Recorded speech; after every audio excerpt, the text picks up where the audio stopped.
আমি প্রভাতী দাস, 1993 মাধ্যমিক ব্যাচ।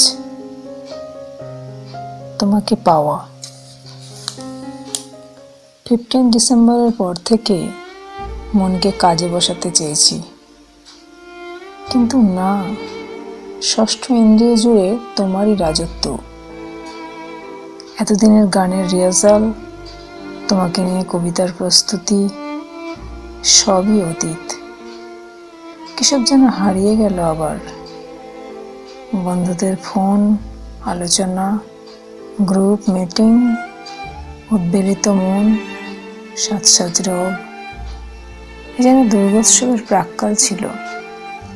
কি করব, কি পড়ব, কাকে কাকে দেখব, কত আনন্দ বিষাদময় মুহূর্ত। চেনা কৈশোর আরও কাছে যৌবন হয়ে ধরা দিল। এত যত্ন, আদর, ভালোবাসায় ঘিরেছিলে তুমি। তোমাকে স্পর্শ করেছি। হু হু বাতাস বওয়া ফাঁকা ক্লাসরুমের জানলা দিয়ে মনটা ভেসে গেল 29 বছর আগের স্যার আর বন্ধুদের কাছে। সেই ধুতি পাঞ্জাবির পরম পূজনীয় গুরু, যারা চলে গেছেন না ফেরার স্কুলে।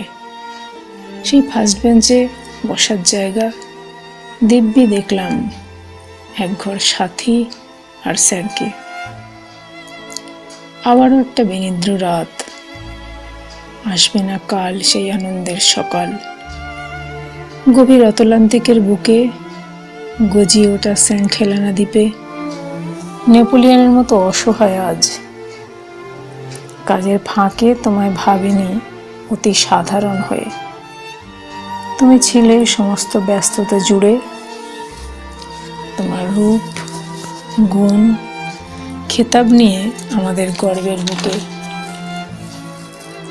আর্থিক অনটনে তোমাকে বেআব্রু হতে দেয়নি তোমার সন্তানের দল। ঝাঁপিয়ে এলো তোমার আঁচল টেনে দিতে। সেদিন তোমায় দেখে ছোট্ট শিশুর মতো এ ঘর থেকে ও ঘর, মাঠ থেকে করিডোর ছুটে বেরিয়েছি। 29 বছর আগের সেই তোমাকে আমাকে চাক্ষুষ করব বলে। কত ভালোবাসা রাখা ছিল তোমার কাছে।